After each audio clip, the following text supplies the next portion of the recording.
ঘোষণা করছি আপনাদের কর্মসূচি শোনার জন্য অধীর আগ্রহে দীর্ঘ সময় আমাদের নেতৃবৃন্দ বক্তব্য শুনেছেন। আমি সেই কর্মসূচি ঘোষণা করছি। সম্মানিত নেতৃবৃন্দ, আমাদের সময় অতি অল্প, বিভিন্ন বিষয় চিন্তি। সম্মানিত নেতৃবৃন্দ, আগামী 1 ফেব্রুয়ারি 2026 আগামী 1 ফেব্রুয়ারি 2026 থেকে 3 ফেব্রুয়ারি 2026 পর্যন্ত স্ব দপ্তরের সামনে অবস্থান করবেন। অবস্থান করে কর্মবিরতি ও বিক্ষোভ সমাবেশ করবেন।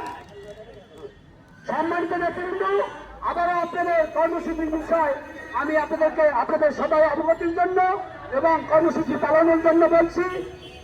1 ফেব্রুয়ারি 2026 থেকে 26 সকাল 9টা থেকে 11টা পর্যন্ত আপনারা শাসা দপ্তরের সামনে অবস্থান করে বিক্ষোভ কর্মসূচি পালন করবেন এবং কর্মবিরতি পালন করবেন।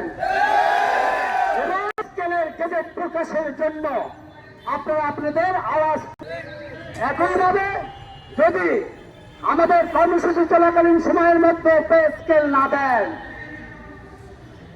আমি আপনাদের অবগতির জন্য বলছি, আপনাদের নেতৃবৃন্দ আরেকটি বড় কর্মসূচি যেমনিভাবে আপনারা 5 ডিসেম্বর 2025 আপনারা প্রজাতন্ত্রের কর্মচারীরা সর্বোচ্চ উপস্থিত হয়ে মহাসমাবেশ সফল করেছেন, পে স্কেলের সুপারিশ দিতে বাধ্য করেছেন, তেমনি ভাবে আগামী 6 ফেব্রুয়ারি 2026 রোজ শুক্রবার সকাল 9 ঘটিকায় কেন্দ্রীয় শহীদ মিনার ঢাকায় গোটা বাংলাদেশের কর্মচারীরা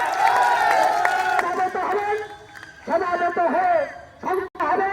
আলোচনা শেষে নবম পে স্কেল বাস্তবায়নের জন্য সর্বশেষ কর্মসূচি আমরা ডক্টর ইউনূস তথা প্রধান উপদেষ্টা বাসভবন অভিমুখে যমুনায় পদযাত্রা